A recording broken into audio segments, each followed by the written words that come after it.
Lucas capítulo 6, verso 36 ao 42. Que são palavras de nosso Senhor Jesus Cristo.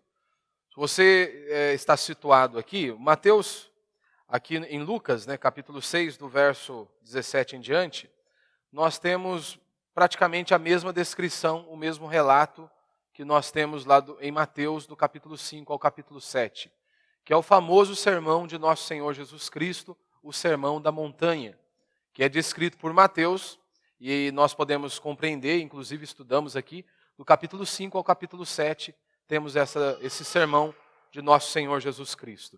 E aqui Lucas também está narrando este episódio, e nós iremos meditar aqui, de acordo com o relato de Lucas. Verso 36. Sede misericordiosos como o vosso Pai é misericordioso. Antes de continuarmos a leitura, é importante nos lembrarmos aqui, nos atermos aqui, que é o seguinte. Versículos anteriores, Jesus estava falando sobre amarmos os nossos inimigos. É isso que ele estava ensinando, é isso que Lucas está nos narrando aqui neste momento. Ele acabou de falar sobre isso, que Jesus está nos ensinando a amarmos os nossos inimigos. Por quê? Jesus estava combatendo os falsos profetas daqueles dias. Jesus estava combatendo os fariseus. Os fariseus saíram com uma ideia do seguinte: olha, amai os vossos amigos e odiai os vossos inimigos. E eles diziam que isso estava na palavra de Deus, lembrando que o que aqueles homens tinham até o exato momento era o Antigo Testamento. Então eles estavam dizendo que de Gênesis a Malaquias estava descrito exatamente isso: você deve amar o seu amigo e odiar o seu inimigo. E Jesus corrige esta interpretação e diz que não deve ser assim. Como que nós vamos amar apenas as pessoas que nos amam? E Jesus diz: que mérito há nisso? Os ímpios fazem isso. Os ímpios conseguem amar aquele que os amam. Então vocês precisam ser diferentes. E aí Lucas nos dá essa descrição preciosíssima. Sede misericordiosos como vosso Pai é misericordioso. Misericórdia, nós precisamos nos lembrar que misericórdia é o quê? É aquilo que nós não merecemos. É o que Deus nos dá. Deus é misericordioso para comigo e com você. Nós não merecíamos nada. Ou melhor, à luz das Escrituras, o que eu e você merecíamos era a morte e o inferno. Deus não nos deu isso. Isso é o que nós merecíamos. Isso é o que nós merecemos. E Ele usou de misericórdia para comigo e com você. Não nos deu a morte e a condenação eterna, porque um cristão genuíno, a morte não pode detê-lo, você se lembra? Passaremos a eternidade com Deus. E Ele nos livrou da condenação eterna. Então Ele foi misericordioso, Ele não nos deu o que nós merecíamos. E Lucas nos dá essa descrição: sede misericordiosos, ou seja, aqueles homens não merecem. E aí agora Lucas começa a descrever o ensino de nosso Senhor Jesus Cristo com relação ao julgamento. Parece que uma coisa não tem ligação com a outra. De repente ele dá um outro exemplo no meio desta explicação com relação à generosidade. Também parece que é um exemplo fora do contexto, parece que não tem nada a ver com o assunto que Jesus está nos ensinando, que é justamente de tomarmos cuidado com o nosso julgamento. Então, passamos a ler aí novamente, verso 37. E ele diz: não julgueis e não sereis julgados. Não condeneis e não sereis condenados. Perdoai e sereis perdoados. Dai e vos será dado. Recebereis uma boa medida, cheia, generosa e transbordante, pois sereis medido com a medida com que medis. E lhes contou também uma parábola. Por acaso um cego pode guiar outro cego? Ambos não cairão em um buraco? O discípulo não está acima do seu mestre, mas todo o que for bem instruído será como seu mestre. Porque vês o cisco no olho do teu irmão e não repares a trave que está no teu próprio olho? Como pode dizer a teu irmão: irmão, deixa-me tirar o cisco que está no teu olho e não enxergas a trave que está no teu? Hipócrita, tira primeiro a trave do teu olho e então enxergarás bem para tirar o cisco no olho do teu irmão. Até aí. Interessante que Jesus ele nos dá uma ilustração que é de fácil compreensão, Ele diz que muitas vezes você consegue enxergar o cisco no olho do seu irmão e não consegue enxergar aquela viga de 30 que está no seu próprio olho. Meu irmão, e eu quero falar hoje exatamente sobre este princípio de julgamento, que é muito mal interpretada em nossos dias. As pessoas pegam essas palavras de nosso Senhor Jesus Cristo e elas dizem, não julgueis, porque foi isso que Jesus nos ensinou. Todavia, toda doutrina, é claro que ela é perigosa. E aí, mais uma vez, as pessoas distorcem o ensino de nosso Senhor Jesus Cristo, como se nós não pudéssemos fazer qualquer espécie de julgamento. E você verá, creio que o Senhor há de nos ajudar nesta noite, possamos compreender o que Jesus está nos ensinando aqui. Será se não podemos emitir nenhuma espécie de julgamento? Será se nós temos que jogar no lixo toda a nossa capacidade, dada por Deus, de analisarmos os fatos? Será se diante das heresias que são pregadas nós não podemos falar nada? E eu não estou preocupado com as pessoas que estão lá fora. Eu estou preocupado comigo e com você. Porque esse ensinamento, o que Jesus está nos transmitindo aqui, o centro é, não seja excessivamente crítico com os outros. Porque isso está dentro do meu e do seu coração. Nós somos rápidos para emitirmos um julgamento. Nós somos rápidos para darmos uma sentença condenatória às outras pessoas. E na maioria das vezes nós somos extremamente flexíveis conosco mesmo. Então esta é uma palavra para mim e para você, não é para quem não veio. Esta palavra não é apenas para o irmão que está do seu lado, para o seu esposo, sua esposa, pai, filho ou qualquer outra pessoa. Esta palavra é para mim, esta palavra é para você.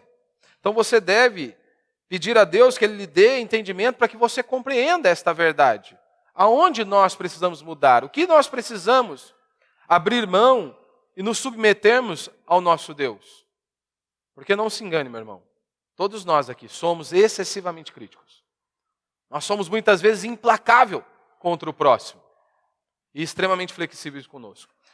Então o tema da minha mensagem é exatamente isso. Não seja excessivamente crítico. Em resumo, tudo isso que eu acabei de dizer, nós poderíamos colocar nesta frase. O que Jesus está nos ensinando é, não sejam excessivamente críticos. Porque o homem, ele tem prazer em criticar. Nós somos assim. Nós temos prazer em criticar. Nós temos prazer em achar falha nos outros. Muitas pessoas parece que elas torcem para que os outros caiam. Para que os outros possam falhar, para que então eles se sintam bem. E isso está dentro do meu e do seu coração. E o que Jesus está nos ensinando aqui é, seja generoso ao julgar alguém. Seja misericordioso antes de emitir um julgamento, antes de decretar ali uma condenação a alguém. Seja generoso ao julgar alguém. Será que Jesus ele está dizendo que em hipótese alguma nós podemos e devemos emitir um julgamento? Porque é isso que a grande parte da maioria das igrejas, ou pelo menos os crentes, acham que é. Que nós não podemos, em hipótese alguma, emitir um julgamento ou efetuar um julgamento. Será se Jesus está dizendo que nós não devemos analisar os fatos, que nós não devemos observar as provas, sendo assim jogando no lixo toda a nossa capacidade de analisar os fatos? Será se é isso que Jesus está nos ensinando? Será se é isso que Cristo está nos mostrando? Creio que não. E nós percebemos isso de forma muito clara. Como eu acabei de dizer aqui no início, nós estamos diante do Sermão da Montanha. E basicamente o que Jesus está fazendo aqui é analisar e julgar os fatos que estavam diante dele. Quais fatos? Os ensinos, as doutrinas que os escribas, que os fariseus estavam difundindo naqueles dias. E é exatamente isso que Jesus está fazendo. Ele analisou à luz das Escrituras e julgou a ação dos escribas e dos fariseus. Ou seja, ao ver o que os escribas, o que os fariseus estavam fazendo e comparando com a palavra de Deus, com o ensino do próprio Deus, Jesus diz, esses homens são como uma doença contagiosa. Certa feita, Jesus disse que eles não entrariam no reino dos céus e estavam impedindo as pessoas de se achegarem até Deus. Tamanho era o erro e o equívoco desses homens. O próprio Cristo disse que nós deveríamos rejeitar os falsos profetas. E aí eu te pergunto, como nós vamos fazer isso? Como podemos rejeitar os falsos profetas se nós não julgarmos e não analisarmos os fatos? Mas hoje muitos crentes, eles parecem que servem um Jesus que não é o Jesus da Bíblia. Parece um Jesus hippie, um Jesus paz e amor, aonde você tem que fechar os olhos para qualquer coisa.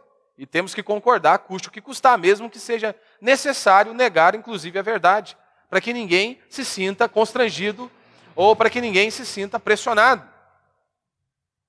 Meu irmão, imagine, você tem um rapaz ali que há prova suficiente que ele é um pedófilo. Você vai deixar o seu filho na mão dele? É isso mesmo? Porque, afinal de contas, você não pode julgar. Nós não podemos julgar. Essa é a ideia, basicamente, da cristandade. Eu sei que eu estou usando um argumento, né, um exemplo fortíssimo, mas é basicamente isso que eles fazem. Se está lá, há inúmeras provas, muitas evidências. Como que eu vou deixar meu filho com ele? Se está comprovado. O camarada da esquina, ele vende gato por lebre. E aí, não podemos julgar. Está comprovado. O cara vende um gato, né, ele vende um gato falando que é uma lebre. Ou seja, ele está passando as pessoas para trás. E aí você não pode dizer, não, aquele cara é um charlatão, ele é um pilantra. Ele está enganando pessoas. Não, você não pode negociar com ele. Ele vai te passar a perna. As pessoas dizem, não podemos. Não julgue. Então você tem que comprar o gato por lebre. Você tem que levar o prejuízo. Então há uma distorção desse texto. E essa distorção deste texto, ela tem servido para a propagação do mal. Nós vemos isso, inclusive, no seio da igreja. Esse não julgueis, que na maioria das vezes é usado por falsos mestres, por homens que não querem ser questionados, porque se acham Deus. Há muitas lideranças evangélicas que são assim, o pastor é quase um Deus, ninguém pode falar nada para ele. Eu não sou dono da igreja, nenhum pastor é dono de igreja. Nós, por isso que cremos, né, que temos que ter presbíteros, como a palavra de Deus nos ensina, para conduzir a igreja. Eu não sou Deus, eu posso errar. Agora, se eu tenho mais irmãos, mais líderes para me ajudar, eles podem olhar para mim e dizer, pastor, está errado nisso. Vamos analisar, vamos orar, precisamos mudar. Agora, se eu me acho um Deus, como acontece com a grande parte da maioria dos pastores, quem é você para questionar? Você não pode falar. Se você confronta, se você vai, mesmo com respeito, com amor, você vai falar alguma coisa, vão dizer que você é rebelde, insubmisso. Ou enviado do diabo, que está ali querendo semear contenda no seio da igreja. Mas preste atenção.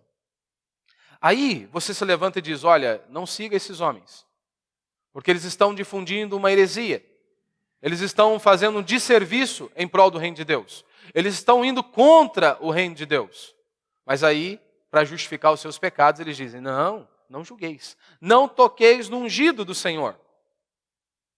Na maioria das vezes é para se esconderem seus próprios pecados. Então, quando nós olhamos para esse texto de maneira equivocada, sem a luz, sem Deus trazer luz ao meu e ao seu coração, nós vamos caminhar como a maioria. Não julgueis, em hipótese alguma, nós podemos emitir um julgamento. E é exatamente isso que nós temos visto. Então, heresias estão sendo pregadas, falsas denominações têm se levantado e têm difundido os seus ensinos, justamente porque há uma interpretação errada disso. Ou seja, estão fazendo um desserviço em prol do reino de Deus. Se uma pessoa ela faz algo de errado, o que os crentes dizem? Não julgueis. Nós não podemos julgar. Nós temos olhado para o mundo gospel hoje e há tanta vergonha. Nós vemos pessoas que dizem que estão servindo a Deus, que elas vão em shows que são regados a música ímpias, que há ali todo o contexto e todo o ambiente é de depravação total, perdição total. E aí, os cristãos hippies, paz e amor, eles dizem, não podeis julgar, não julgueis. Não, mas ele está indo lá para pregar o evangelho, no meio de um ambiente regado a sexo e a drogas. Só coisas que nos distanciam de Deus. Mas não julgueis. Ora, eu preciso julgar. Eu preciso analisar os fatos. Os fatos estão diante de nós. Porque, convenhamos, o meu filho pode chegar e perguntar, e aí, como é que eu posso ir ali? Posso seguir esse mesmo caminho? Os irmãos da igreja podem me perguntar, mas fulano de tal, que está na mídia, ele está trilhando esse caminho. Podemos fazer a mesma coisa? Nós vimos aqui no nosso país um pastor fazendo ali um ato ecumênico, juntamente com um padre, e depois em sua própria rede social ele diz o seguinte, que Deus abençoe o ministério do padre. E aí a cristandade acha que é normal. Que não, você não pode falar que isso é errado. Ora, basicamente ele está dizendo o seguinte, que ele faça mais adeptos. Que ele possa fazer mais e mais adeptos, ou seja, mais e mais idólatras. Esquecendo do que a Escritura diz. Esquecendo o que o próprio Deus nos disse lá no Decálogo. Então nós precisamos analisar os fatos que estão diante de nós, O que Jesus quer dizer então com não julgueis? Nós podemos ver isso lá em João capítulo 7, verso 24. Ele está dizendo, não julgueis segundo a aparência, e sim pela reta justiça. Não por aquilo que nós olhamos, batemos o olho e achamos. É isso. Não, julgueis segundo a reta justiça. Como neste caso. Um pastor, ele está dizendo de maneira muito escancarada, ele está quebrando um princípio bíblico, e para toda a nação ver, está diante de nós. Ele precisa, é uma pessoa pública. E o que ele está dizendo vai influenciar a pessoa, seja para o lado bom ou o lado não, ou o lado negativo. Então ele precisa ser combatido. Aquele ensino precisa ser combatido. Então ele está ali, não é porque eu ouvi, todo mundo viu. Ele mesmo postou em sua rede social. Então ele precisa, é claro, ser combatido. Diferentemente quando, por exemplo, a pessoa diz, olha, você conhece lá o pastor daquela igreja gigante? Ah, conheço.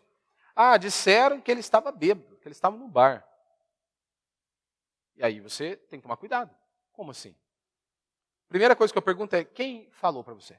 Ah, disseram. Disseram quem? Todo mundo. Todo mundo é bastante gente, né? Me dê alguns nomes apenas. Dê nomes aos bois. Os crentes também têm problema com isso. Paulo nunca teve problema com isso, não. Tem um problema, ele diz, olha, eu fui informado pelos da casa de Cléo. Está acontecendo isso, isso e aquilo. Nós precisamos resolver o problema. É isso que ele falou. E aí, então, eu sempre pergunto, mas quem falou isso para você? Não, eu ouvi, todo mundo disse. Não, me dê nomes. Não, está todo mundo falando. Não, então se você não sabe, você viu com seus olhos? Não, não vi. Então, até que se prove o contrário, a pessoa é considerada inocente. Então, se você não tem provas, você não viu, quem te disse não é uma pessoa confiável, você não pode difundir isso aí. Você não pode propagar isso aí. Como que você vai propagar esse ensino? E isso nós vemos hoje muito forte com as redes sociais, onde as informações chegam a todo instante. E aí, muitas vezes, você pega e replica algo. Muitas vezes você pode denigrir a imagem de alguém, acabar com a imagem de alguém.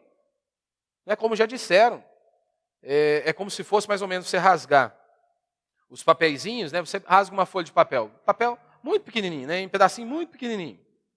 E aí você sopra, dá um ventaval aí. Mesmo que você consiga recolher alguns pedaços, muitos você não vai achar mais. É exatamente isso que acontece quando nós não analisamos os fatos, quando nós não apuramos para ver se realmente aquela notícia é verdadeira ou não. Muitas vezes pode destruir a imagem de alguém, a reputação. Como nós vimos uma vez, uma reportagem saiu aí em rede nacional, de uma creche que estava, há muitos anos aconteceu isso, que ela estava sendo acusada das pessoas abusarem de crianças. Era uma hipótese. Apresentaram como se fosse algo verdadeiro, sem nenhuma prova. O que aconteceu? Talvez o sonho de uma pessoa, a vida inteira em construir uma creche. Ela viu indo por água abaixo. Perdeu a escola, perdeu a sua reputação. O sonho foi por água abaixo. E depois vieram e disseram, não tinha nada. Mas acabou a vida da pessoa. Acabou. Então nós temos que tomar muito cuidado. E as redes sociais, muitas vezes, nos impulsionam a isso. Então antes de você divulgar uma notícia, divulgar algo, analise. Vá em fontes que são realmente seguras, confiáveis. Hoje parece que nós temos que dar um veredito a cada notícia. Não, nós temos que aprender a analisar as coisas. O que significa esse não julgueis? Não seja excessivamente crítico. Preste atenção. Não seja excessivamente crítico. O homem ele tem prazer em criticar, porque quando nós criticamos o outro, nós elevamos a nós mesmos. Quando você diminui o seu próximo, automaticamente você se sente bem, porque você está se elevando. Ou seja, você se considera melhor do que ele. E é por isso que nós amamos isso, diminuir o outro. Então o ser humano, em seu estado bruto, sem a atuação do Espírito Santo, ele é asqueroso. O ser humano sem a atuação do Espírito Santo, ele é asqueroso. Há algum tempo, houve no nosso país uma vereadora que ela foi morta. O partido a qual ela pertencia, era afiliada, totalmente contra a nossa fé. Inclusive em países sérios, você não tem nem partido que declara abertamente que são comunistas ou socialistas. No nosso país ainda não chegamos nesse ponto. Mas em países sérios eles não aceitam. Por conta da desgraça e da miséria que o socialismo trouxe à nação. Ao mundo, melhor dizendo. Mas aí, Muitas vezes você olha, aquela mulher, os valores que ela defendia, ou pelo menos estava em seu partido, e se ela se afiliou, isso está apontando que ela concorda com aqueles ensinos ou com aquelas ideologias. Então é claro que o partido a qual ela pertencia, ela era asqueroso. Vai totalmente contra a minha fé, totalmente contra a nossa fé. Os valores não são iguais, não defendem os mesmos valores. A mulher foi morta. E aí o que muitos fizeram? Não interessa se o partido era asqueroso, se ela defendia bandido. Não importa, mas aí as pessoas se acharam no direito de serem asquerosas também. Não, ela era mulher de traficante, ela tem filho com traficante. E começaram a difundir, a propagar essa mensagem. E depois simplesmente voltaram atrás. Dizer, ela não tinha filho com traficante, não. Meu irmão, isso pode acontecer comigo, com você. Nós achamos que, por conta das pessoas serem asquerosas, isso também nos autoriza a sermos asquerosos, a fazermos as mesmas coisas.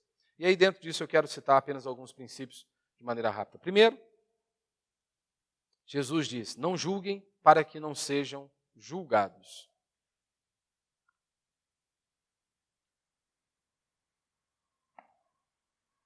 O que Jesus está nos ensinando é, seja misericordioso com o seu próximo e Deus será com você.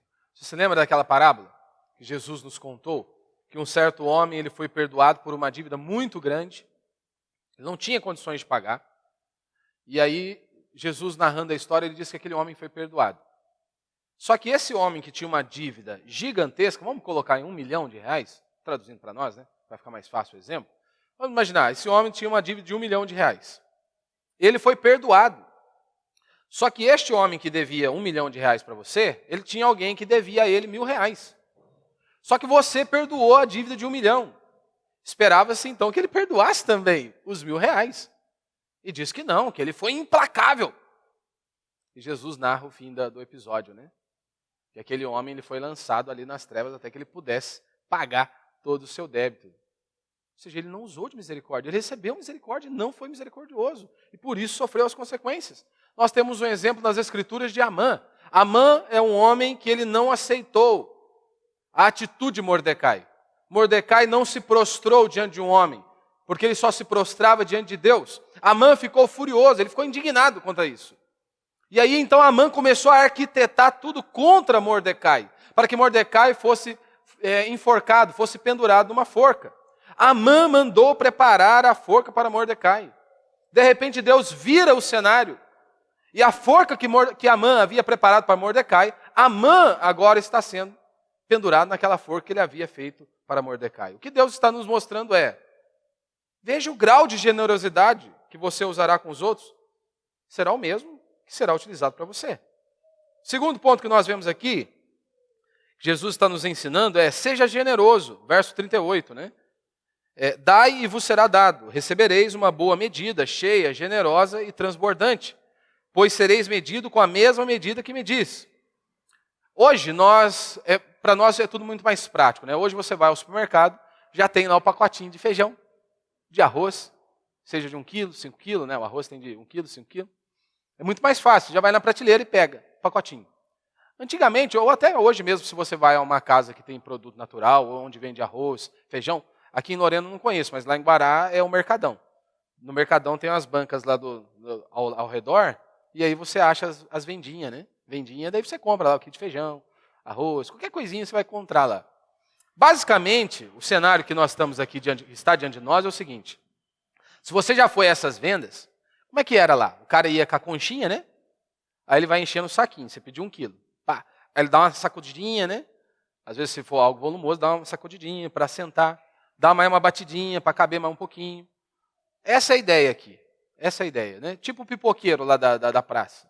Ele põe a pipoca para você no saquinho, dá uma sacudidinha para a pipoca sentar, joga um salzinho, joga o queijinho, depois bate com a canequinha dele e põe mais um pouquinho. Ele está sendo generoso, Ou seja, uma medida um pouquinho mais além. E é isso que Jesus está dizendo, olha, dai e vos será dado, recebereis uma boa medida, cheia, generosa e transbordante, pois sereis medido com a mesma medida com que medis. A pergunta que eu faço para mim e para você é, você usa essa medida generosa para julgar as pessoas? É isso que Jesus está nos levando a examinar.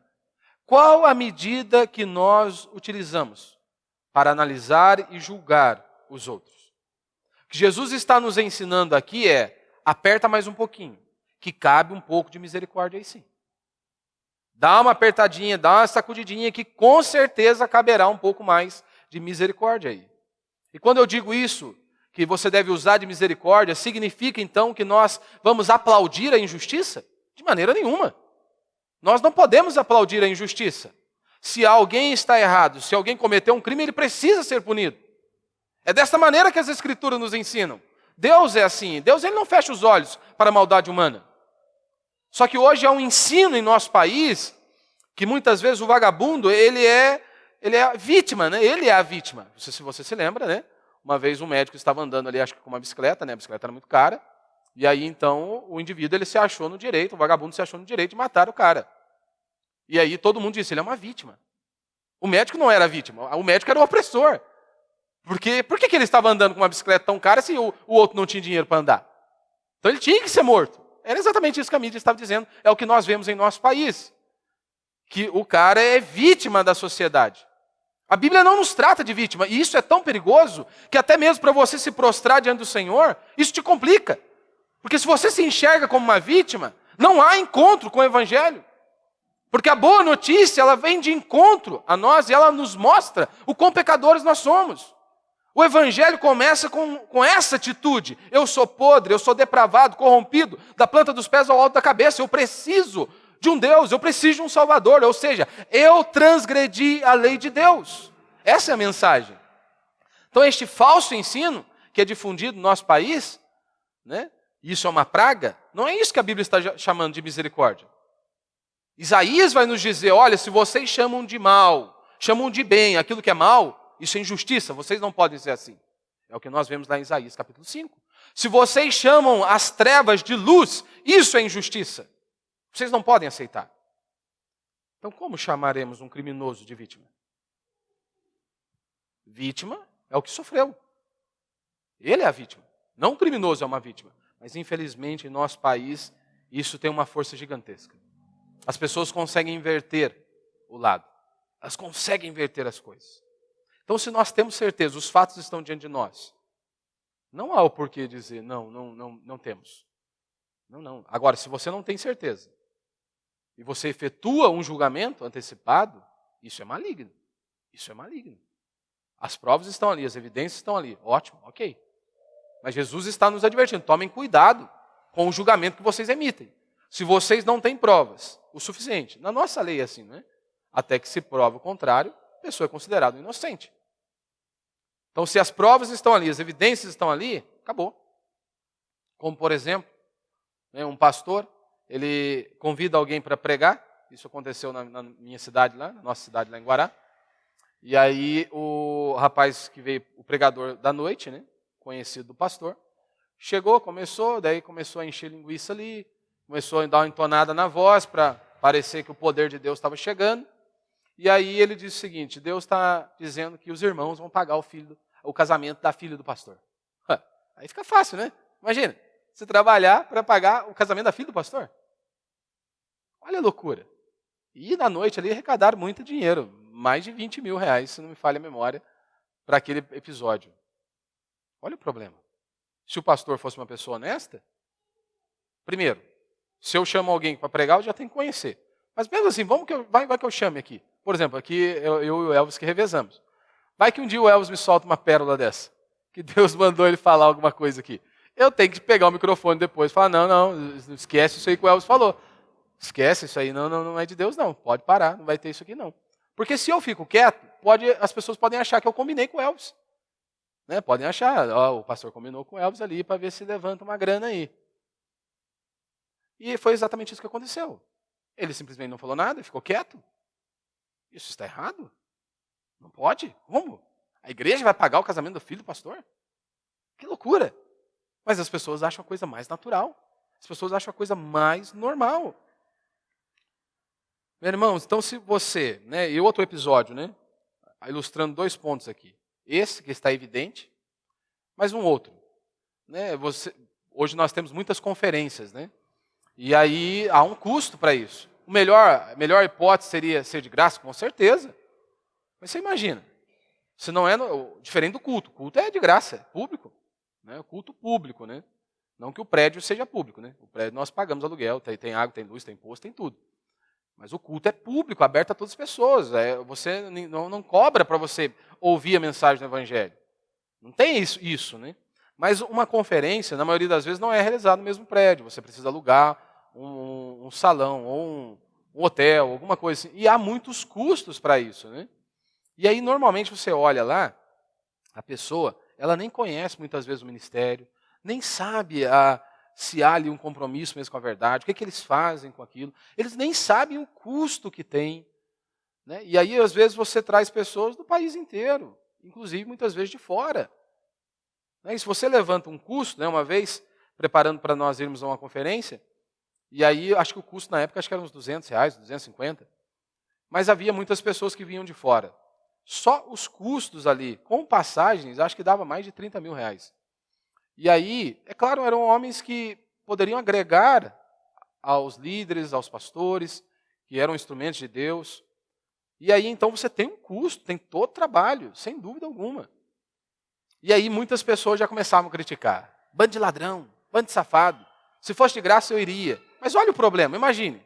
Se você aluga um local que só cabe 400 pessoas, você anuncia para o Brasil inteiro. Vamos dizer que no dia chega a 5 mil pessoas. Se inscreveram 5 mil pessoas. Como é que você vai atender aquelas pessoas? Já não tem jeito. E outra, quando é de graça, a maioria das pessoas, deu qualquer probleminha, não vou nada não. E aí você tem toda uma estrutura para receber, para atender bem, por aí vai. Mas aí as pessoas não querem nem saber se são honestos, se não são. Que eles nem procuram ver a sobra de dinheiro, se há, para onde vai essa sobra.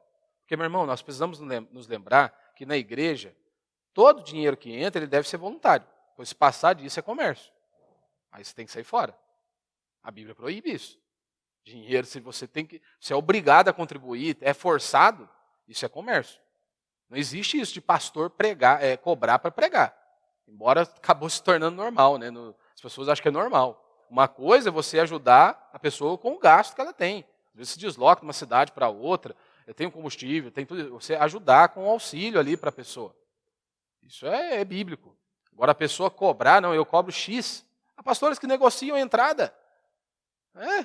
Tipo baile, né? Você fecha um salão, meio a meio, 50-50. O que arrecadar na noite é 50% seu e 50% meu. Você vê que loucura. Isso não existe, né? Agora, se nesse caso, né, que eu relatei aqui dessa conferência, se você não sabe, por exemplo, sobrou um dinheiro, vamos dizer, de todo o trabalho, tudo lá, vamos dizer que sobrou R$1.000. O ideal era doar. Ou ver qual é o trabalho que a igreja tem, o que poderia ser feito com aquilo, para ter o máximo de transparência possível, para não termos problema. Agora, se eu não sei exatamente como funciona, eu prefiro ser generoso. Eu prefiro dar crédito antes de emitir um julgamento condenatório, antes de dizer bando de safado, bando de pilantra. Então, se eu não sei, eu prefiro ficar com o que a pessoa está falando. Sempre nós devemos agir assim. Pastor, mas aí a gente não pode ser enganado? Podemos. Podemos. Mas, meu irmão, eu não sou detetive. Os líderes daqui não são detetive. Então, nós ficamos com o que as pessoas nos dizem. Se eu converso com fulano e diz, irmão, você fez isso? Não, não fiz, pastor. Eu creio no que ele está falando. Ele pode estar me enganando? Pode. E aí, pastor, você vai ser trouxa? Vai ser bobo? Vai deixar ser enganado? Vou. Por quê? Porque eu creio nas Escrituras. Jesus foi muito categórico ao dizer, não há nada oculto que não seja revelado. Está na palavra de Deus. Não há nada oculto que não seja revelado. Então, se a pessoa me falou A e ela estiver fazendo B, mais cedo ou mais tarde vem a evidência. Eu não preciso me preocupar com isso. Mais cedo ou mais tarde Deus expõe. Não foi assim com Davi?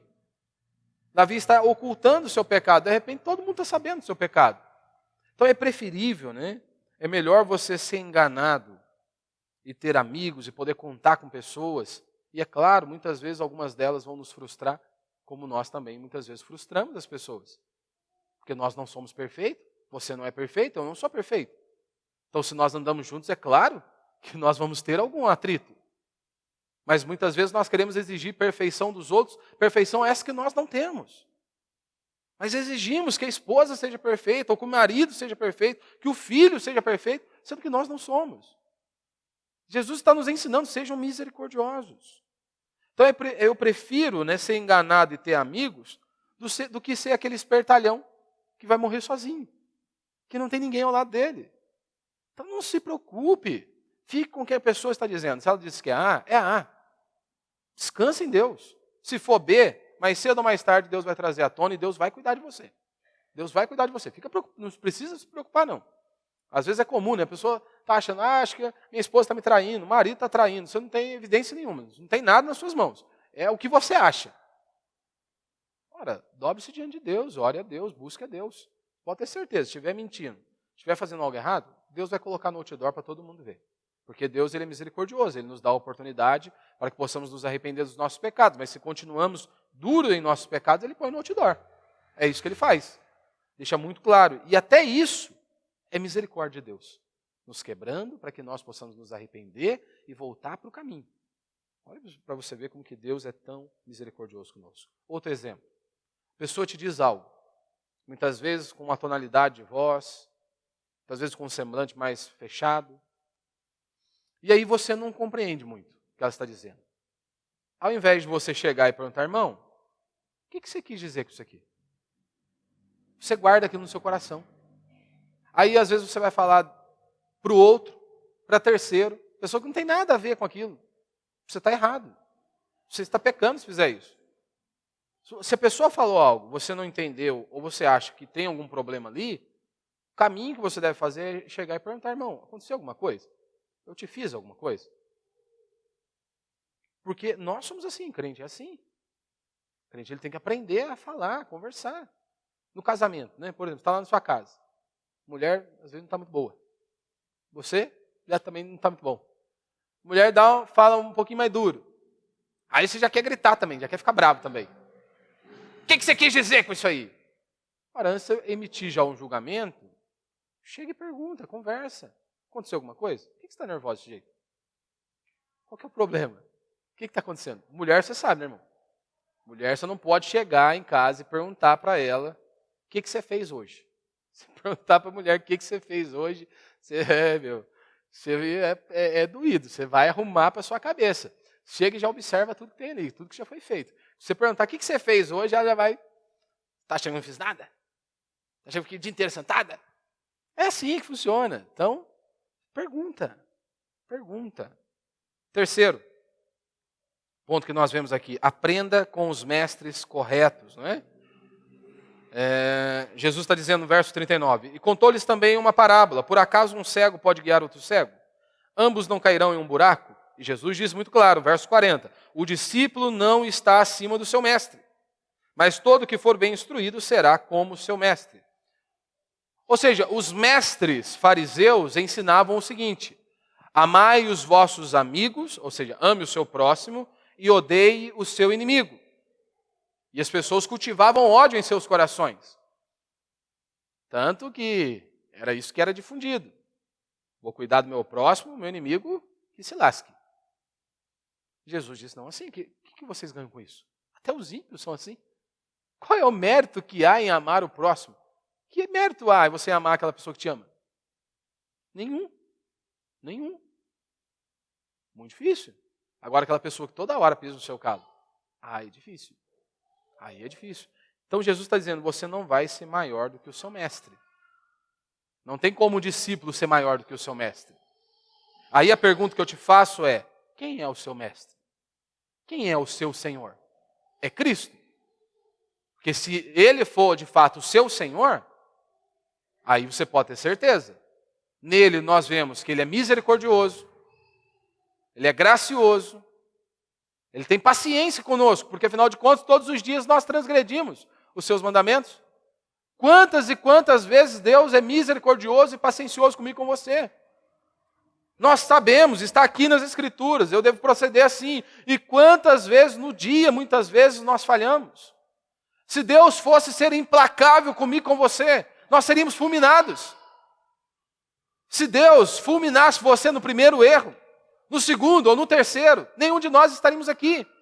Mas nós queremos ser essa pessoa implacável. dentro do nosso casamento, muitas vezes, na criação dos nossos filhos, no trabalho, na comunidade. Se errou, não presta mais, nós não podemos ser assim. As pessoas não são descartáveis, nós temos que nos lembrar que nós também falhamos, que nós também erramos. Ou seja, nós temos que aprender a pedir perdão e sermos perdoados. Pedir perdão, aprender a receber também perdão, a liberar perdão. São coisas que nós temos que praticar. Isso é ser igreja. Isso é viver em comunidade. É assim que nós crescemos. E nós precisamos olhar para o nosso mestre, que é Cristo, e nele nós vemos, ele é misericordioso, ele é gracioso, ele é paciente comigo. Se Deus é paciente comigo, por que eu não posso ser com o meu próximo? Se eu piso, não no calo de Deus, mas toda hora eu transgrido, muitas vezes, o seu mandamento, por que eu não posso também esforçar e ter uma dose a mais ali de misericórdia para com o próximo? Então, se o seu mestre não for Cristo, aí é claro que vai haver ali uma máquina de ódio dentro de você. E você vai reproduzindo. E o último princípio para a gente encerrar, tirar o cisco, né? Versos 41 e 42. Porque vês o cisco no olho do teu irmão e não reparas na trave que está no teu próprio olho? Como podes dizer a teu irmão, irmão, deixa-me tirar o cisco que está no teu olho e não enxergas a trave que está no teu? Hipócrita, tira primeiro a trave do teu olho e então enxergarás bem o cisco, chegará bem para tirar o cisco no olho do teu irmão. Hipócrita, é isso que Jesus disse. Você enxerga o cisco, mas não enxerga a viga de 30 que está no seu próprio olho. Nós não somos assim? Você não consegue enxergar muito fácil o erro, por exemplo, da sua esposa? Se eu pedisse para você citar as falhas dela, provavelmente você conseguiria citar de cor salteado. E se eu perguntar quais são os seus erros, as suas falhas, a gente engasga e não consegue. Dos outros, nós sabemos muito bem o que eles precisam mudar, o que eles fazem de errado. Mas os nossos próprios erros, os nossos próprios pecados, temos dificuldade em enxergar. Jesus está dizendo hipócrita.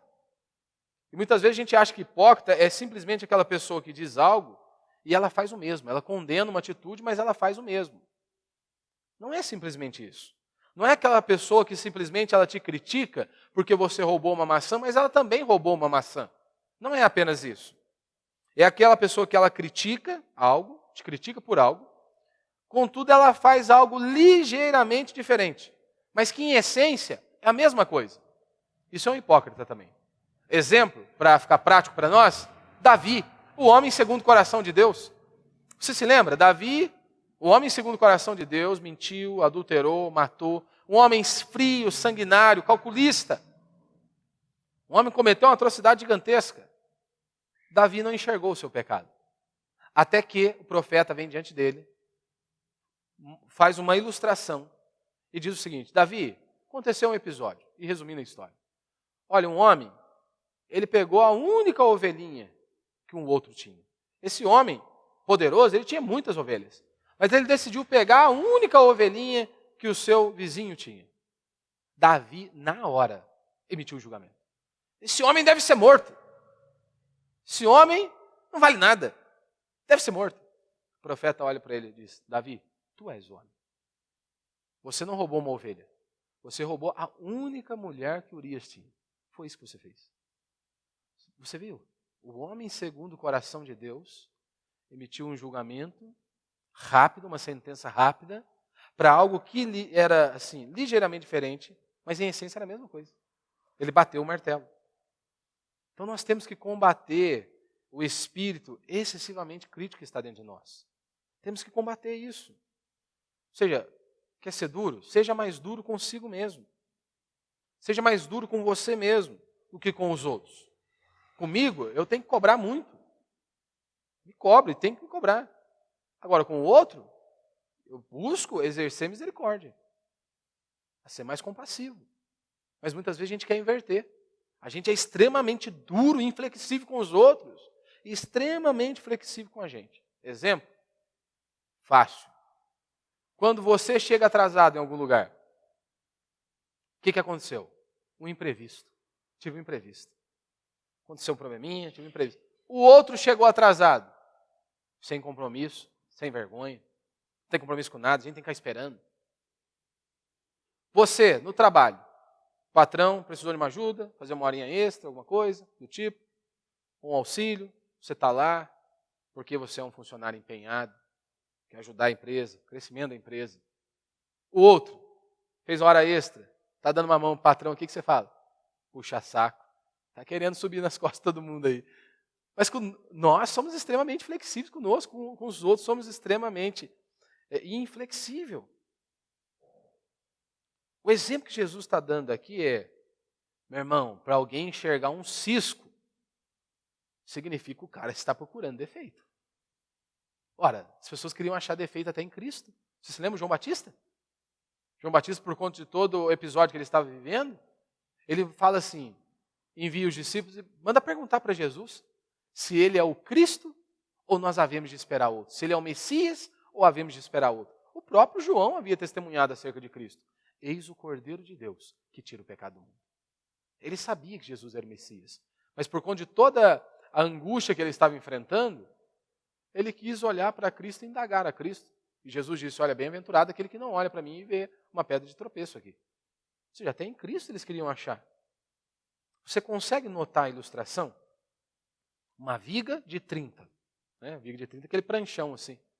Você consegue enxergar, você nota o cisco no olho do irmão, mas não consegue ver essa viga de 30 que está no seu. E eu e você, nós temos essa dificuldade. Que Deus nos ajude, que Deus tenha misericórdia de nós. Que Deus trabalhe no meu e no seu coração. Para que realmente nós possamos exercer de misericórdia. Não que nós iremos aplaudir a injustiça, mas que nós possamos sondar o nosso coração. Porque isso vai influenciar no seu casamento. Por que muitas pessoas têm problema no casamento? Porque os dois acham que são perfeitos. Então, se os dois são perfeitos, como que algo vai permanecer de pé? Não tem jeito. Somos falhos, somos pecadores, precisamos da graça de Deus todos os dias. A minha esposa erra, eu erro, meu filho erra. Precisamos aprender a viver em família, buscar caminhar para a glória de Deus. Precisamos ser transformados e lapidados. Isso é um processo. Precisa existir ali perdão. Precisa existir o pedido de perdão, o recebimento do perdão. Então o pecado, ele faz isso.